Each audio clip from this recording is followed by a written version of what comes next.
Buenas noches, bienvenidos a una nueva emisión de Focos. Iniciamos el programa con un reportaje desde la calle que describe cómo los trabajadores más pobres deben arriesgar su salud todos los días al transportarse hasta sus lugares de trabajo y a sus hogares en medio de la pandemia por la COVID-19. Veamos esta cápsula preparada por el periodista Andrés Dimas. Así, retornan los salvadoreños a sus casas tras un día de trabajo, en medio de la pandemia por coronavirus, apretados.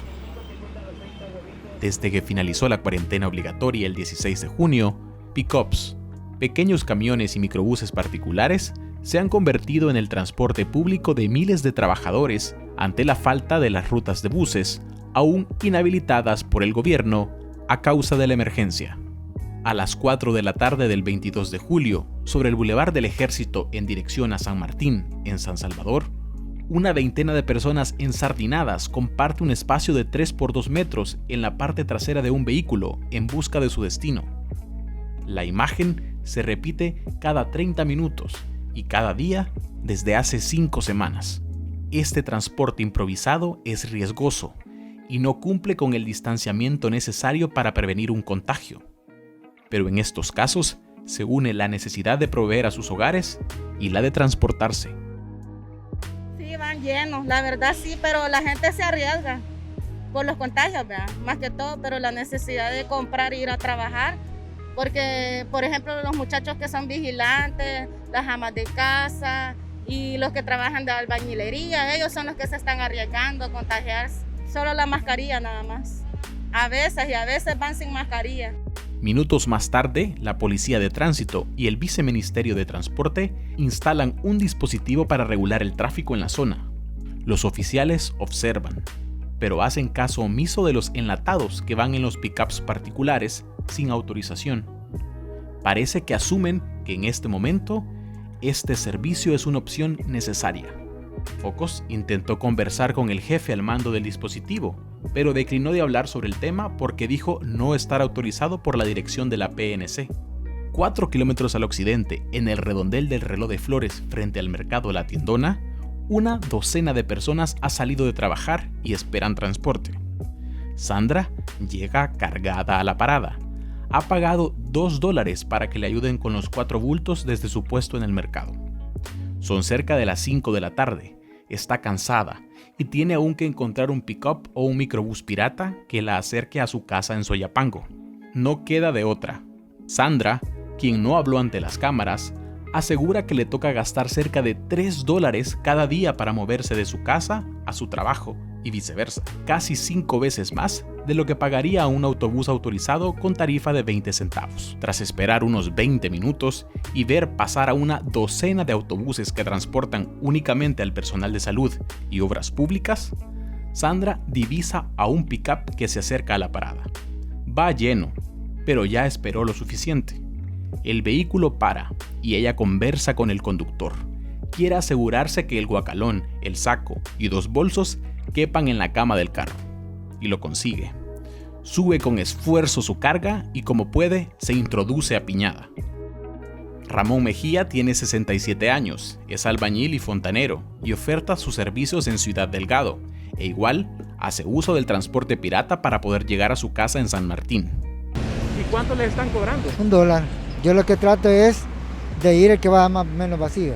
Los nietos de Ramón son los más jóvenes de su casa. Laboran bajo la modalidad del teletrabajo, pero los ingresos no son suficientes y él debe salir a ganarse los $, para que ajuste. ¿Tiene miedo usted de enfermarse? ¿Cómo no? Pero en la necesidad, pues, somos 4. Y todos somos adultos. Y nadie puede salir porque mis nietos, uno tiene 19, otro tiene 22, ¿cómo salen? Mi esposa tiene 67 años. A mí me toca. Yo le voy a decir algo. El salvadoreño nunca se ha quedado en su casa. Siempre ha tratado la manera de salir adelante. Y aquí como está la situación, es la única manera que ellos nos ayuden. Pues sí, el mismo pueblo, por decirlo así, ¿verdad? Ramón tiene suerte esta vez y un sedán le dará un aventón y evitará ir amontonado en el pick-up. El gobierno ha calendarizado que el transporte público volverá el 3 de agosto, con la fase 2, Pero tras las 2 prórrogas de la etapa inicial por el alza de contagios, aún es incierto cómo los salvadoreños más necesitados van a transportarse en las próximas semanas.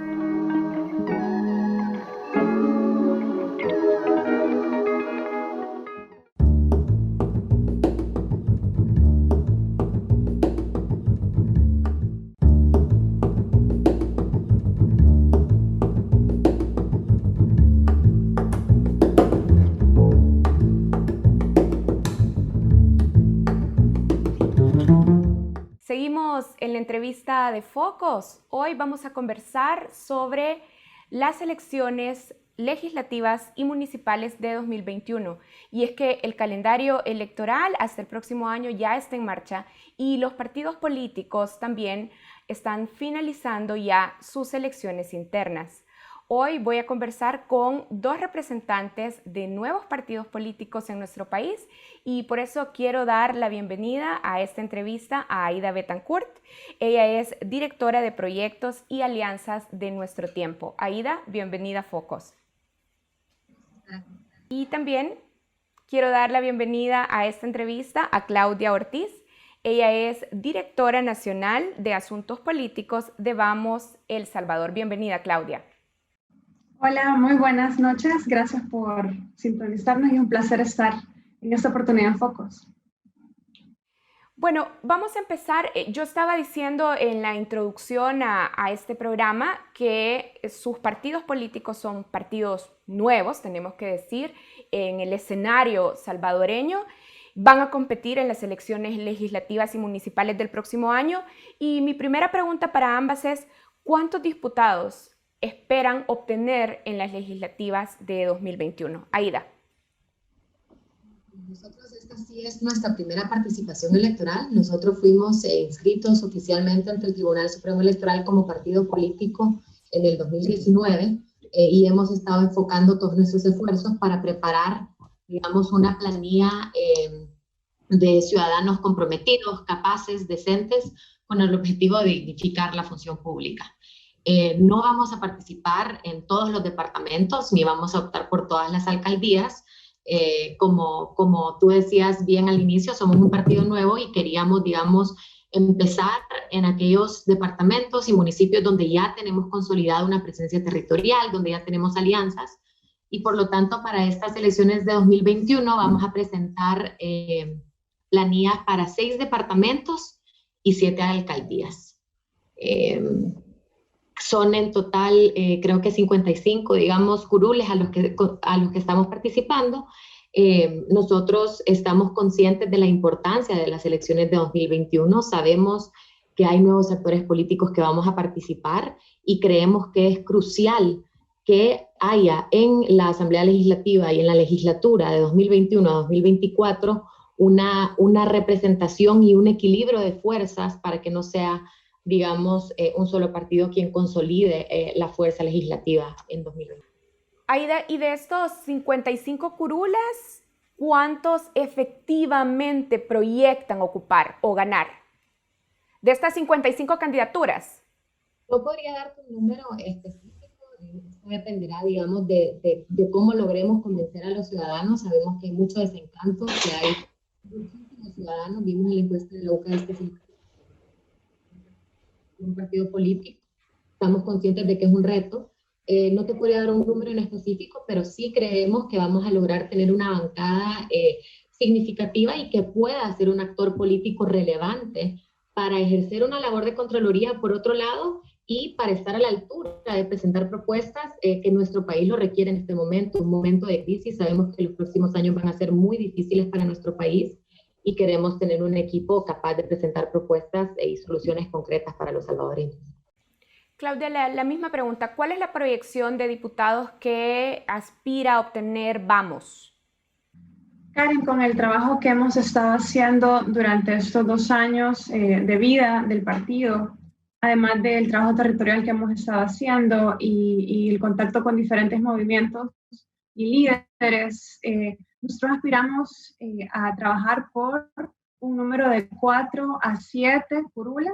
Creemos que tenemos buenas posibilidades porque Tenemos además de un 59% de la población que según la encuesta de la UCA dice que no siente preferencia por ningún partido político. Creemos que en ese público hay gente que puede comulgar con nuestra ideología, con nuestros valores, con la visión de país que tiene el partido. Pero además también se está dando paralelamente un fenómeno que es esta situación de las internas en el partido Nuevas Ideas y muchas personas que tal vez han simpatizado con el estilo del presidente, esperando una nueva forma de hacer política y decepcionados están viendo que hay totalmente otra, las prácticas son las mismas del pasado y aún peores. Entonces creemos que por esos dos fenómenos, partidos nuevos como Vamos tiene muy buenas posibilidades de poder tener una bancada que permita cierta atracción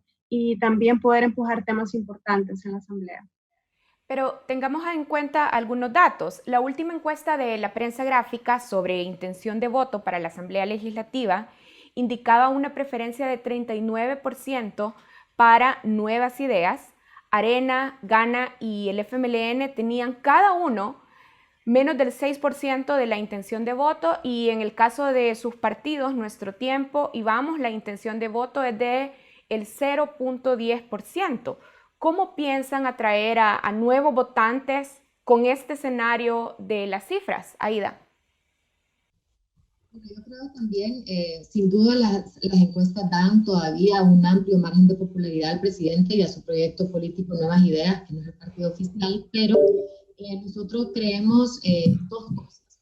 En primer lugar, también la encuesta de la UCA de esta semana señalaba algo que creo que es fundamental, y es el rechazo de los ciudadanos a la confrontación. Y hemos visto cómo este estilo de gobernar de este gobierno, basado en la descalificación, en la confrontación, en la deslegitimación de todos los actores políticos que no son afines a su proyecto, está pasando una factura. Y creo que por eso es importante que nosotros hagamos énfasis en nuestra voluntad de generar consenso, de construir propuestas con otros partidos políticos también y otros actores que estén en la Asamblea y que estén conscientes de la importancia y de cuáles son los proyectos y los temas prioritarios para los ciudadanos.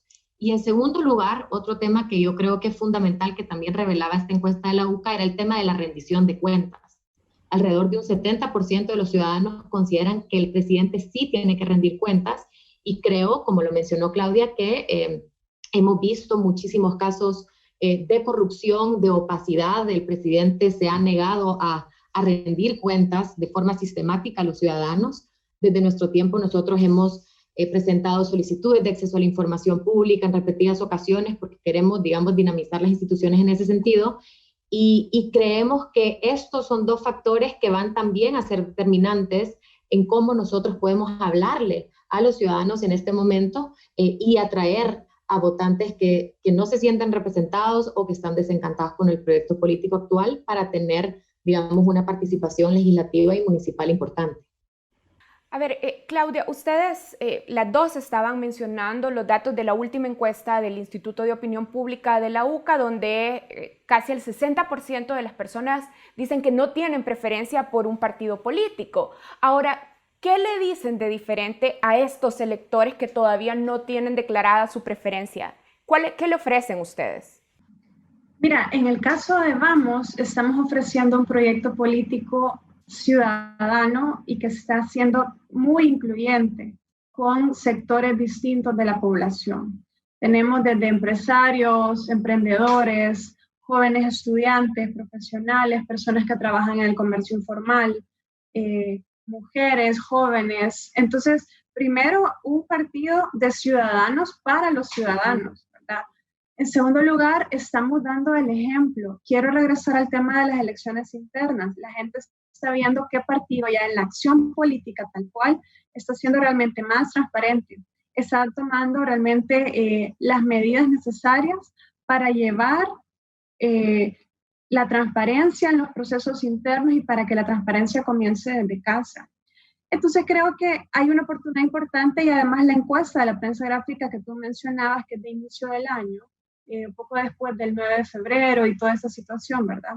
Que parece que poco le gastó su imagen al presidente a lo interno del país, pero En esa encuesta todavía no podías ver candidatos, no puedes saber temas importantes, propuestas, y además poco a poco creo que las personas se van dando cuenta que detrás del proyecto político de Nuevas Ideas está empezando a prevalecer intereses de cúpulas, está empezando a prevalecer personalismos, ¿verdad? Y un proyecto que detrás del deseo de destruir a los adversarios políticos no encontrás nada más de sustancia.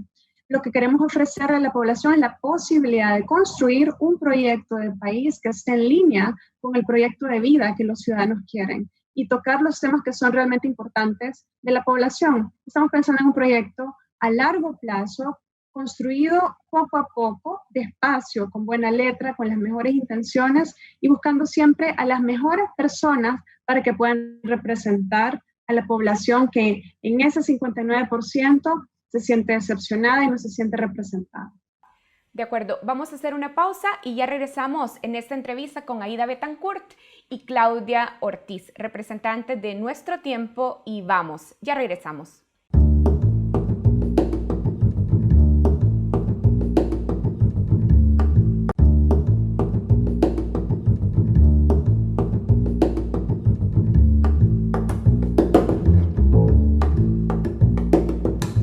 Continuamos en la entrevista de Focos. Hoy estoy conversando con dos candidatas a diputadas para las elecciones de 2021. Nos acompaña Claudia Ortiz de Vamos. Ella es candidata a diputada por el departamento de San Salvador y también nos acompaña Aida Betancourt. Ella es candidata a diputada por el departamento de La Libertad, representando al partido político Nuestro Tiempo. Aida, en el bloque anterior, ambas coincidían en que sus partidos esperan conseguir votos en un 59% de la población que aún no tiene declarada una preferencia de partido político. Sus partidos coinciden en eso.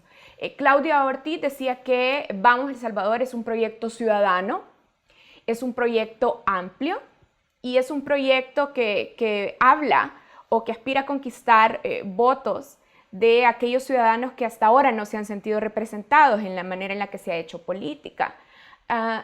¿En qué se diferencia Nuestro Tiempo de ese discurso? Nosotros creemos que una de las riquezas fundamentales de nuestro tiempo es la diversidad de personas que integran nuestro partido. Creemos que esta diversidad nos da una gran ventaja en la medida en que nos estamos enfocando en lo que tenemos en común y construyendo una agenda común, incluyendo y tratando de, digamos, integrar y articular diferentes formas de pensamiento. Creemos que, y estamos conscientes del momento histórico en el que estamos participando, sabemos el desprestigio de los partidos políticos y creemos que una de las razones de esta crisis de legitimidad y de representatividad de los partidos políticos es, pues, no solo la mala administración y los casos de corrupción que hemos visto, sino la forma en la que han venido haciendo política, de espaldas a los ciudadanos e imponiendo dogmas. Nosotros creemos que una sociedad no es monolítica, que no es vertical, y por lo tanto creemos que nuestro partido y las formas de deliberar del partido también reflejen esa pluralidad de la sociedad, y creo que eso es algo fundamental y en lo que nosotros queremos diferenciarnos del resto de proyectos políticos. Queremos ser una plataforma que integre esta diversidad y poder construir, como te decía, una agenda común, sobre todo de cara a 2021. Ahora, Claudia, bueno, en tu intervención de hace unos minutos, antes de irnos a la pausa, también decías que querían ser representativos e incluir a ciudadanos de diferentes sectores. Aida también ya estaba diciendo que buscan incluir esta diversidad. Entonces, ¿en qué son diferentes sus proyectos políticos? Y además teniendo en cuenta que le hablan al mismo grupo de ciudadanos. Sí, es una pregunta importante, Karen. A pesar de ser dos proyectos políticos bastante nuevos, creo que Vamos, en su caso, es un proyecto político que tiene principios y una ideología bastante definida que la mayoría de los miembros comparten y en la cual hay un consenso bastante amplio. Nosotros definimos nuestra ideología como el humanismo cristiano, el cual incluye, por un lado, es un proyecto de centro, que incluye por un lado los aspectos relacionados con las libertades civiles, con el respeto a la Constitución, con la defensa de los procesos democráticos o de la democracia representativa, que tal vez lo puedes recoger más de la derecha. Por supuesto, también nosotros tenemos dentro de nuestros principios la defensa de la vida y de la familia como tal. Y por otro lado, podemos recoger de lo que puede ser el lado más moderado de la izquierda, aquellos temas relacionados con la búsqueda del bien común, con la búsqueda de la justicia social, la sostenibilidad ambiental y además la defensa de los derechos de los trabajadores. Si bien el proyecto defiende la libertad de empresa, también busca en clave de bien común y en clave de buscar el interés público, defender también aquellos intereses y armonizar aquellos intereses de las mayorías más desprotegidas. Yo creo que esa es una diferencia bastante fundamental, porque si bien hay una diversidad de dónde provenimos los miembros del partido, realmente hay bastante consenso en cuanto a cuáles son los principios que defendemos. Y somos muy vocales en decir sin ningún complejo cuáles son los temas a los cuales nosotros queremos apostarle. Y la principal bandera del partido, y es una línea clara que va desde nuestros estatutos, las acciones que hacemos y las propuestas que vamos a hacer de cara al 2021, es una agenda primordialmente anticorrupción, pero también buscando el desarrollo social y además con un enfoque importante en la protección del medio ambiente y específicamente el recurso agua. Claudia, ¿Vamos es un partido entonces cristiano? No, Karen. Vamos es un partido político de inspiración cristiana que es diferente. Y claro que los miembros, ¿Por qué es diferente, muchos Claudia? de los miembros comparten una fe, ¿sí? Comparten una fe, pero no pretendemos, y lo sabemos conscientemente, que no se trata de imponer una religión desde la política, sino más bien usar o inspirarnos en esos principios que son bastante universales de la espiritualidad cristiana, como es la solidaridad, la verdad, el amor al prójimo, la justicia, y ponerlos en práctica en la sociedad y en la política. No pretendemos tener un discurso religioso ni hacer uso populista de la religión para imponernos sobre otros proyectos políticos. Sabemos que en la política la religión se queda en la casa, ¿verdad? Y en lo público la discusión debe ser técnica, debe ser ética. Sin embargo, nos inspiran esos principios, ¿verdad? Así como hay ONGs de inspiración cristiana, así como hay universidades de inspiración cristiana, pues también hay proyectos políticos, no solo en Vamos, en todo el mundo, ¿verdad? En Alemania, en España, en diferentes lugares del mundo, ves proyectos políticos que nacen desde eso. Si no, decime líderes como Martin Luther King, que fue el defensor de las libertades civiles, reconocido al líder a nivel mundial, pues le inspiraba también sus principios cristianos. El Ahora, mismo Claudia, Monseñor Romero. ¿cómo conciliar cuando esa inspiración en los principios cristianos podría reñir con los derechos de sectores de la población? Pienso, por ejemplo, en el caso de los derechos de las mujeres o de la población LGBTI, donde estos principios de inspiración cristiana no siempre están alineados a la defensa de los derechos de estos sectores de la población. Yo considero que también es parte de los principios de inspiración cristiana estar abierto al diálogo con todos los sectores que necesitan que sus derechos sean defendidos, ¿verdad? Ahora bien, estamos hablando de un diálogo en el marco de una democracia, donde vas a tener diferentes visiones del mundo, y es mediante los procesos democráticos que la Constitución establece que se van a tomar esas decisiones según los procesos que se establecen para tales decisiones, ya sea en la legislación o demás. Entonces, más bien creo que al contrario, un proyecto que busca poner como centro la defensa de la dignidad humana va a buscar la defensa de los derechos humanos de todas las personas, ¿verdad?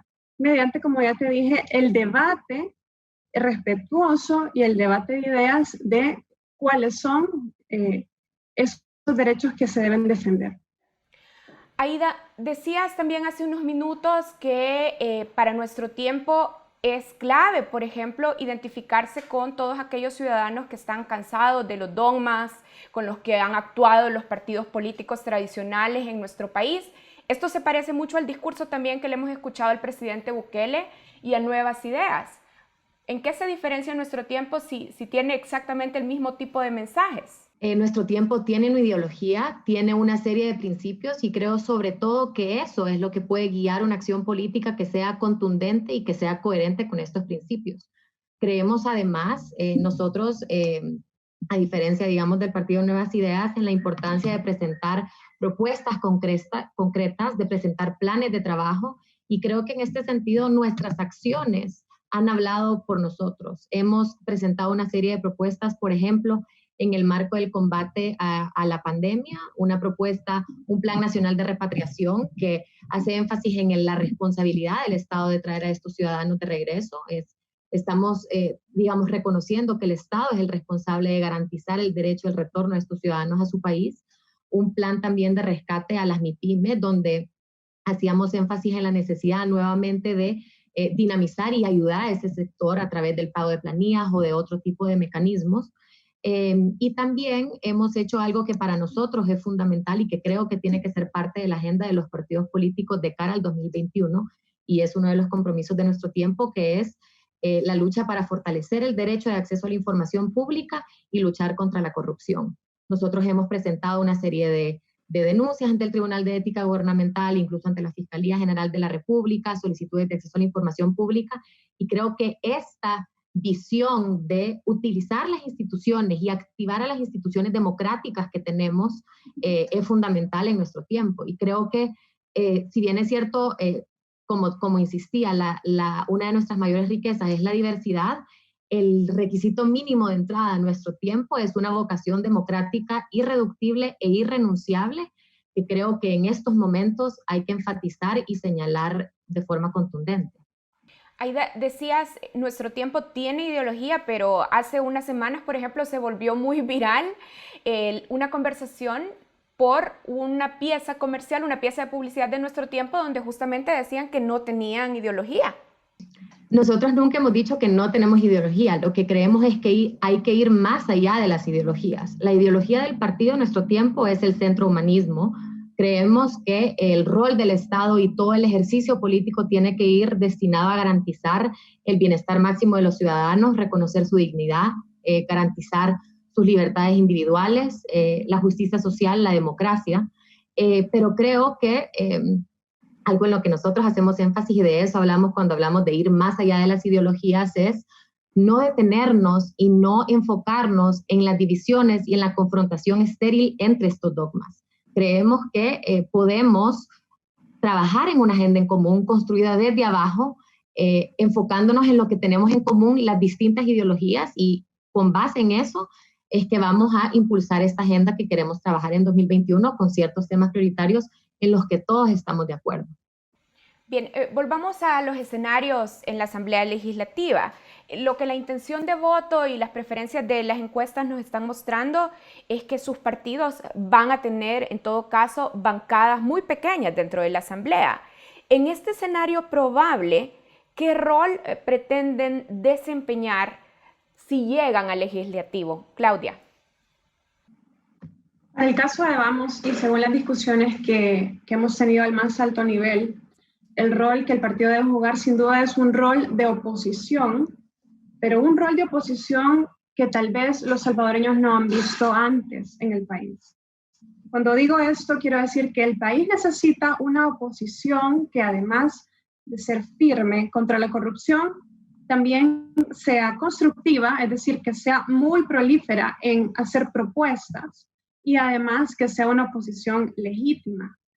Y sea una oposición legítima porque no puede o no tiene el lastre de corrupción con el cual un partido mayoritario, un partido de gobierno pueda chantajearte para empujarte a tomar acuerdos que están en contra de los principios democráticos. Una oposición muy propositiva también. En el caso nuestro, en el marco de la emergencia por COVID-19 y en el marco de la emergencia por las tormentas, el partido realizó más de 7 propuestas, tanto de un plan de reactivación económica inteligente basada en datos, un plan para protección del empleo y de los trabajadores que estaban sufriendo de suspensión de contratos laborales, También un plan de descentralización de la entrega de los $300 y de los granos básicos. Es decir, ante cada problemática que surgía en la ejecución de las políticas públicas en el marco de la emergencia, el partido tuvo la capacidad de poner sobre la mesa propuestas. Y creo que esa fuerza disruptiva, innovadora y creativa que trae nuestro partido, con muchos jóvenes que buscan ser dinámicos y poner sobre la mesa ideas diferentes, creo que ese puede ser un rol importante. Además de ser un partido que empieza con la democracia y empieza con la transparencia desde casa. Somos el partido que ha tenido una de las elecciones internas más transparentes. Hemos dicho quiénes son, a dónde están y el perfil de nuestros precandidatos desde el momento inicial del proceso. Ahora, sí. Sí, te interrumpo aquí. Ambas han dicho que parte del rol que asumen sus partidos es, por ejemplo, presentar propuestas. Pero hablando de la Asamblea Legislativa, la verdad es que para que las propuestas cambien y para poder también ejercer contrapeso a las propuestas del Ejecutivo, se necesitan bancadas que por lo menos tengan más de 20 diputados. Y ese no es el escenario que están proyectando las encuestas. Así es que, Aida, en este escenario, de nuevo, ¿cómo hacer que su representación en el legislativo cuente? Yo creo que hay dos cosas en este tema. Por un lado, pienso que una bancada, aunque sea pequeña, puede, digamos, elevar la barra y empezar a hacer presión, incluso asignar un costo político a decisiones que se tomen que no necesariamente sean parte de, digamos, los acuerdos iniciales dentro de la Asamblea Legislativa. Temas como, por ejemplo, ante la situación fiscal que estaremos enfrentando, presionar para que haya una reducción en los privilegios que obtienen los diputados, que haya una renuncia al seguro médico privado, digamos, cosas que pueden empezar a marcar una pauta de comportamiento y de actitudes dentro de la Asamblea Legislativa. Creo que es importante lo que una bancada, aunque sea pequeña, puede hacer. Pero creo además, y esto pienso que es bien importante tenerlo claro de cara a las elecciones de 2021, que van a ser pues bien particulares, y que es imposible predecir lo que va a suceder. Creo que es importante también que haya una lógica de colaboración entre los distintos partidos políticos y de estar conscientes que hay temas que tenemos en común. Estoy segura de que Claudia y yo, de que Vamos y Nuestro Tiempo, tienen puntos en común y convergen en temas como, por ejemplo, la lucha contra la corrupción. Como hablábamos anteriormente, los ciudadanos están cansados de ver una oposición estéril que solo se opone por meterle zancadilla a la oposición política, y creo que es fundamental empezar a cambiar esta lógica de cómo funciona la oposición, de cómo se generan relaciones dentro del órgano legislativo y tratar de ponerse de acuerdo en temas fundamentales que compartimos todos los que tenemos esa vocación democrática, y que creo que con esa lógica van a poder avanzarse bastantes temas.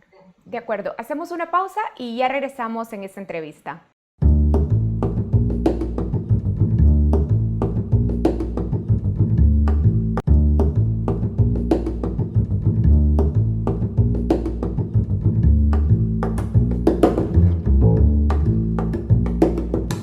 Estamos de regreso en la entrevista de Focos. Hoy estoy conversando con dos representantes de nuevos partidos políticos de nuestro país. Nos acompaña Claudia Ortiz. Ella está representando en esta entrevista al partido Vamos. De hecho, es la directora nacional de Asuntos Políticos. Y también está con nosotros Aida Betancourt, de Nuestro Tiempo, directora de Proyectos y Alianzas. Hablemos de cómo ven algunos temas importantes en el debate legislativo sus partidos políticos. Ya en el bloque anterior, Aida estaba hablando, por ejemplo, de la discusión del tema fiscal. Claudia, revisemos algunos elementos importantes. Este año nuestro país podría cerrar con una deuda pública que va a superar el 90% del PIB. Los ingresos fiscales han caído como consecuencia de la crisis que estamos viviendo y, por supuesto, la economía en este 2020 tiene una previsión de decrecimiento muy alarmante.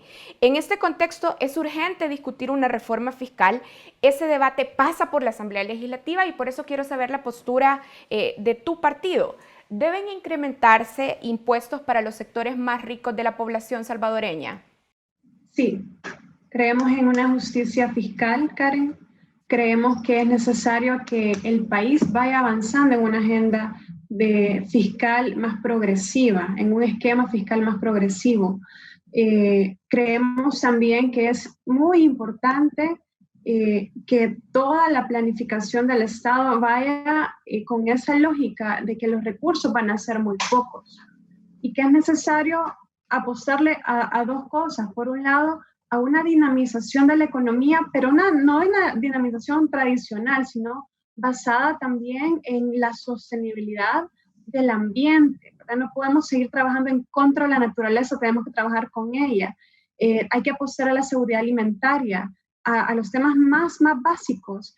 Y además creo que la austeridad en el Estado tiene que ser radical totalmente. Y hay que empezar por casa. En la Asamblea Legislativa hay todos los partidos que han estado ahí, y lo sabemos, y es que se le asigna a los diputados un monto específico para trabajar, pero el partido se queda con otro monto, ¿verdad? Para tener trabajo territorial. Y todos los diputados que están en la Asamblea son cómplices de esto. Entonces hay que empezar por casa también, y en el tema de la reforma fiscal creemos que es necesario que esta crisis sea una oportunidad para que como país tomemos acuerdos grandes y podamos tomar decisiones que le den vuelta a esa situación de injusticia estructural que hemos tenido durante tanto tiempo. La posición de Vamos sería, por ejemplo, impulsar y apoyar un impulso al patrimonio, el conocido como impuesto a la riqueza.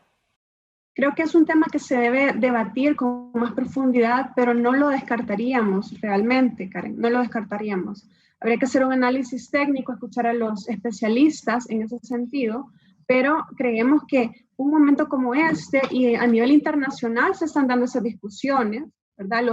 Los grupos de millonarios a nivel internacional están diciendo realmente es necesario aportar más para que lo público tenga más solidez, porque en crisis como esta, lo único que nos hace resilientes a los embates de la naturaleza, de las pandemias y de cualquier otra situación que nosotros mismos como humanidad, no más grandes necesariamente, sino estados más sólidos. Y eso necesita financiamiento. Aida, te hago la misma pregunta. ¿Cuál es la posición de nuestro tiempo sobre este tema? ¿Es necesario en El Salvador hablar de una reforma fiscal que incremente impuestos particularmente para los grupos más acaudalados? Nosotros consideramos que es necesario. Tú pintabas muy bien el panorama, una situación fiscal complicadísima y que no vamos a poder enfrentar con, digamos, la configuración fiscal actual. Creemos también que hay que contemplar la eliminación de impuestos como el impuesto a la telefonía, por ejemplo, que se había hablado de eliminarlo desde hace unos años, y tratar de buscar una forma de que la recaudación sea más eficiente y de garantizar de forma paralela que el gasto público sea realmente destinado a las prioridades de la ciudadanía en un momento como este. Creemos, por ejemplo, que el Estado, vista la situación actual, ha habido una disminución de las remesas de alrededor de un 50% solo hasta ahorita. Hemos visto también estudios que proyectan un crecimiento de la pobreza en nuestro país, que implicaría un gran retroceso, un aumento de las desigualdades, y creemos que en este sentido el Estado tiene la obligación y la responsabilidad de garantizar que podemos proveer condiciones básicas mínimas para que todas las personas puedan vivir en dignidad y satisfacer sus necesidades. Invertir, por ejemplo, en temas que se han relegado en la política, como son un sistema público de salud y un sistema de educación pública que realmente respondan a las necesidades actuales y que puedan equipar a los ciudadanos a, digamos, ser más resilientes y estar más preparados para la siguiente crisis que venga al país. Aida, en nuestro tiempo apoya que se creen impuestos como el impuesto al patrimonio. Nosotros estaríamos abiertos a la discusión. Creo que es importante tener todas las opciones sobre la mesa, reunirse con expertos en la materia. Yo no soy una experta fiscal, pero creo que sí es importante no descartar nada y que el primer paso es reconocer que no vamos a poder enfrentar las obligaciones del Estado en la situación actual. Claudia, también en la Asamblea Legislativa está en estudio la Ley de Identidad de Género, que permitiría a las personas cambio de nombre, género y sexo asignado en su partida de nacimiento cuando no coincida con la identidad de género que sienten. ¿Cuál es la postura de tu partido sobre este tema? En ese tema no hay un debate aún dentro del partido, ¿verdad? Te puedo dar mi postura personal, ya que en ese tema específico no nos hemos concentrado. Como te digo, nuestro tema de agenda es la lucha contra la corrupción, es el bienestar económico de la población, la crisis fiscal que tenemos. Por lo tanto, ese tema no lo hemos debatido aún, pero mi postura personal es que es necesario escuchar a estos sectores para poder encontrar alguna vía, ¿verdad? Para que sus derechos o lo que ellos sienten como derechos pueda ser de alguna manera tomado en cuenta sin rayar con situaciones que puedan afectar un funcionamiento de las instituciones en el tema de identidad que pueda generar problemas, ¿verdad? Pero hoy por hoy una postura tal cual pues no la hemos debatido en ese sentido. Bien, ahora Claudia, ¿cómo conciliar? Decías en el primer bloque de la entrevista que Vamos es un partido de inspiración cristiana. ¿Cómo conciliar esa inspiración cristiana con el derecho o el reclamo de derechos de la población LGBTI en temas como la ley de identidad de género? ¿Cómo reconciliarlo? Yo creo que la mayor parte de la población, incluyendo la comunidad LGTBI, están con unas preocupaciones, creo yo, más fundamentales, como es, por ejemplo, que no se les discrimine en el acceso al empleo, que no se discrimine el acceso a servicios de salud, que no se discrimine también en cuanto a la protección de su integridad física. Desde nuestro partido estamos en toda la disposición de acompañar e incluso promover leyes que permitan la protección de las personas contra cualquier trato inhumano y degradante, contra cualquier discriminación de sus derechos más fundamentales, como los que ya mencioné. Entonces, en ese sentido no veo que haya una contradicción, más bien pues vamos a acompañar lo que el partido considere que esté en línea con la protección de la dignidad humana y de las necesidades más básicas, ¿verdad? Aida, en la Asamblea está estancada la discusión de la Ley General de Aguas. Uno de los puntos que está en disputa es la integración del ente rector del agua en nuestro país. En el debate, básicamente hay posiciones encontradas sobre quiénes deben integrar el ente rector. Si fundamentalmente los públicos, sin inclusión de los privados, o si los privados deben de ser incluidos. ¿Cuál es la postura de tu partido sobre este tema? Pues tampoco tenemos una postura institucional sobre este tema. Yo, de hecho, conozco poco acerca del funcionamiento y de la propuesta de la ley de aguas. Quisiera aprender más sobre el tema para poder pronunciarme al respecto, pero creo que algo fundamental y algo que hay que reconocer es que el derecho humano al agua, y reconocer que en nuestro país, un país tan desigual, esto tiene que ser garantizado a la población y buscar una forma ideal para garantizar que este derecho sea efectivo y se cumpla para todos los ciudadanos.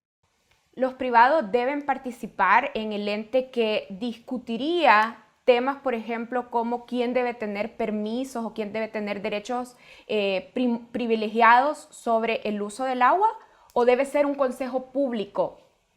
Yo creería, por lo que conozco hasta ahora, que no debería participar nadie que pueda tener conflictos de interés en la toma de decisiones en una institución como esta. Creo que es un tema sumamente delicado y que deberíamos de pensar en una integración idónea para garantizar que no haya personas que estén integrando este consejo que estén velando por sus propios intereses particulares. Creo que eso sí es fundamental. Claudia, en campaña presidencial, Josué Alvarado, fundador de Vamos, dijo a Focos que él estaba financiando gran parte de su campaña.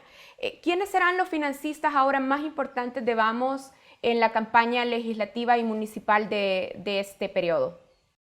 Hasta este momento, Josué Alvarado ha sido uno de los principales financistas del partido. Sin embargo, en la medida que el partido ha ido creciendo, ha ido abriendo sus puertas a más personas, poco a poco, pues los miembros mismos vamos aportando, ¿verdad? No somos un partido con grandes recursos, no extraemos recursos del Estado como otros partidos, ¿verdad? Como ya lo mencioné. Cobraron la deuda política. Sí, pero es una forma legal de financiar los partidos, obviamente.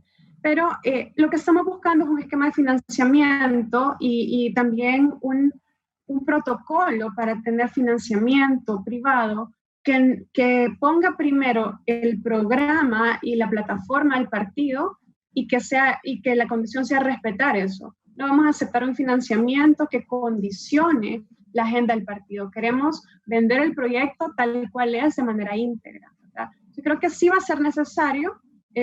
Esperamos poder acudir a mediana empresa, pequeña empresa, para que podamos tener un financiamiento bastante diverso y no solo a grandes capitales, que es lo que normalmente se ha manejado en la política nacional, ¿verdad? O extraer los recursos del Estado. Creemos que ese tema es fundamental, hacer un quiebre para que la política realmente pueda generarse una renovación.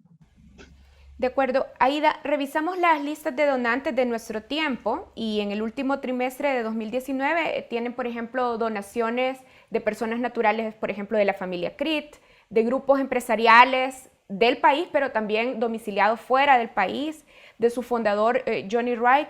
La estrategia de Nuestro Tiempo dependerá esencialmente de las donaciones asociadas a grandes capitales en nuestro país.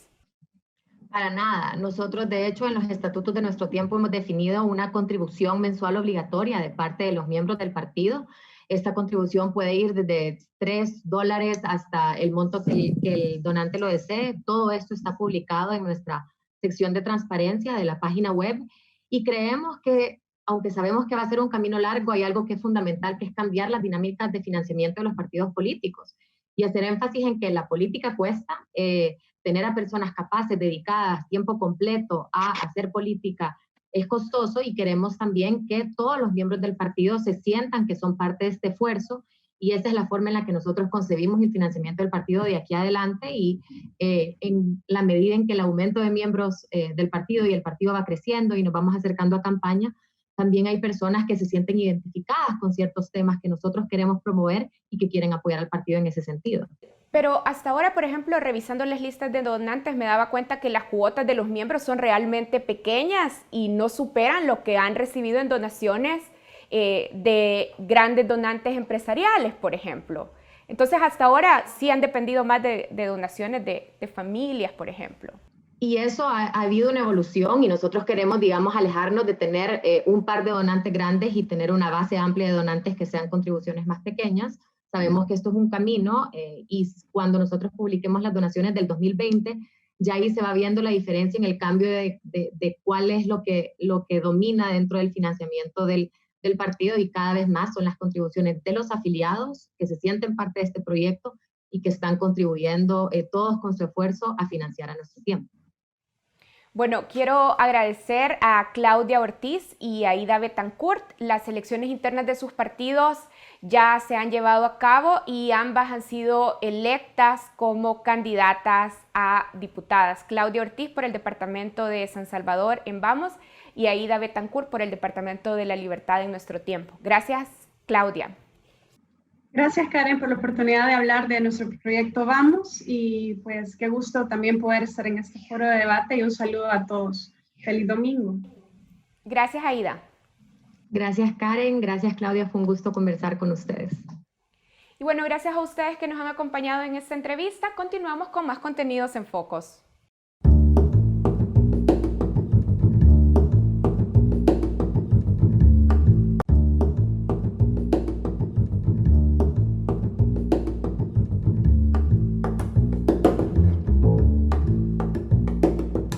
Bienvenidos al Espacio Internacional de Focos. A 4 meses de las elecciones presidenciales en los Estados Unidos, el presidente y candidato republicano Donald Trump está en desventaja frente al opositor Joe Biden, quien le lleva más de 10 puntos según las encuestas. Hoy en Focos nos preguntamos ¿por qué? ¿Qué ha cambiado? ¿Perderá Trump la presidencia? Para analizarlo enlazamos hasta Washington, D.C., con nuestra habitual analista, la politóloga Muni Jensen. Bienvenida a Focos, Muni. Gracias, siempre es un placer estar aquí. Bien, ¿por qué ahora mismo los números favorecen al candidato demócrata Joe Biden y no al presidente Donald Trump. En este momento la ventaja que tiene Joe Biden sobre Donald Trump, la miré hace un rato, es el de 13 puntos. Es un número bastante alto y se explica yo creo que por dos razones principales. Por el manejo que ha dado la Casa Blanca y en general el gobierno de Estados Unidos a los contagios del COVID y a la respuesta tan quizás ineficaz que ha tenido el gobierno y que ha tardado tanto en anunciar medidas de precaución para la población. Esa es digamos, la primera razón por la cual Donald Trump ha caído en las encuestas y Joe Biden, con una campaña bastante pálida, está punteando incluso en estados que pertenecen a Donald Trump. Lo segundo es el golpe económico que está sufriendo Estados Unidos como resultado del encierro y como resultado de estos recontagios que están forzando que las ciudades vuelvan a cerrar sus puertas. Y justamente, ¿qué ocurre en estos estados tradicionalmente republicanos como Texas, donde Trump refleja desventaja frente al candidato demócrata? ¿Qué es lo que ha cambiado? Bueno, los votantes están castigando a Donald Trump por el comportamiento de sus gobernadores y los estados como Texas, que han tenido una cantidad enorme de contagios que han crecido sin ningún control, en gran parte por las medidas tardías e insuficientes que han implantado sus gobernadores. En su mayoría, en el caso, por ejemplo, de Texas, es un republicano, pues castigan al partido, castigan también al gobierno que ha sido el aliado de estos gobernadores. Cabe decir que todavía es pronto, la elección es dentro de un poco menos de 4 meses y siempre hay algún rebote del opositor en el verano que luego se corrige. Lo que pasa es que en estos momentos estamos viendo unos números bastante diferentes a los que vimos en el 2016 que sí favorecen a Biden de una manera contundente, pero si yo fuera Joe Biden no descansaría sobre esos laureles. ¿Qué ha ocurrido entonces con los votantes leales a Trump, que son los sectores blancos, conservadores y del interior del país, los cuales le dieron el triunfo en 2016? Todavía lo tiene. Donald Trump todavía mantiene una base votante muy leal y justamente es en esos segmentos de mujeres blancas sin educación universitaria y hombres blancos sin educación universitaria. En esas dos categorías, Donald Trump está ganando. Lo que hace la diferencia es el margen de victoria en esas demografías que se ha reducido desde la elección del 2016 y los números completamente al contrario de otros grupos demográficos como hombres y mujeres de minorías y hombres y mujeres con estudios superiores que también ya en este momento favorecen a Joe Biden con unos números, con unos márgenes bastante altos. Ahora bien, ¿han influido en los números bajos de Trump las protestas por una reforma en las fuerzas de seguridad tras los abusos policiales contra las minorías en el país? Sí, estas protestas que se regaron por todo el mundo, pero que fueron justo a causa del asesinato de George Floyd por parte de la policía, de un policía blanco, lo que hicieron fue agitar un nivel de descontento muy, muy grande que realmente está entre las minorías, entre los jóvenes, unos grupos activos que todavía permanecen activos. Ahora ahí pasan dos cosas. La respuesta por parte de la fuerza pública a esas manifestaciones fue desmedida y eso contribuyó a crear un clima de polarización que al final le estaba favoreciendo a Joe Biden. Pero esa moneda tiene dos costados, dos lados, y es si llega a ocurrir una situación en donde se ve una amenaza seria del orden público a nivel nacional, y eso Trump ya lo tiene clarísimo y está enviando fuerzas especiales, fuerzas secretas a las ciudades a disolver las protestas. Si empieza a haber un ambiente de crisis de seguridad, pues eso obviamente lo va a usar el presidente para alimentar a sus seguidores y para decirles que están bajo una amenaza de la izquierda y para tratar de lograr más votos. O sea que ese es un elemento que puede salirse para el otro lado si las cosas se llevan a los extremos. Bien, finalmente, desde la elección de Obama se ha hablado de lo determinante del voto latino. Sin embargo, esto no se termina de materializar contundentemente. ¿Tendrán ahora los de origen latinoamericano la capacidad de pesar en una elección presidencial? Es impresionante cómo el voto latino tiene una capacidad de influencia tan alta y siempre se queda corta en el nivel de participación de los votantes. Y yo creo que eso es algo que es un fenómeno difícil de entender, sobre todo porque tantas de las políticas, digamos, o benefician o perjudican a la población hispana. En este momento Donald Trump se ha percatado de que necesita el voto hispano, está haciendo unas campañas importantes de hacer paquetes de ayuda para la comunidad hispana, mostrar a Joe Biden como una persona que no está alineada con los principios típicos de una familia hispana, en fin, algunas campañas como la de apoyar a Goya e invitar al presidente de Goya a la Casa Blanca, tratando de cortejar a esta población en su costado más conservador. Mientras tanto, Joe Biden tiene una favorabilidad más alta que Trump, sin duda, entre la población hispana. Lo que pasa es que yo creo que se comete siempre el error de ver a la población hispana como un solo ente monolítico y no como una serie de votantes con unos intereses muchas veces iguales a los que tienen los americanos de otras razas, el empleo, la vivienda, la economía, la estabilidad, y se les califica como un grupo demográfico homogéneo cuando no necesariamente lo son. Cambia mucho según el país de origen, según sus creencias religiosas, según en qué parte del país están. Así que creo que le falta a todos los candidatos en este país entender a la población hispana y a la población hispana salir a votar. Bien, muchísimas gracias, como siempre, Muni. A ustedes siempre, muchas gracias. Así, con el cierre de nuestro segmento internacional, concluimos esta emisión de Focos. Recuerda que puedes ir a focostv.com para más contenido. Gracias por acompañarnos y buenas noches.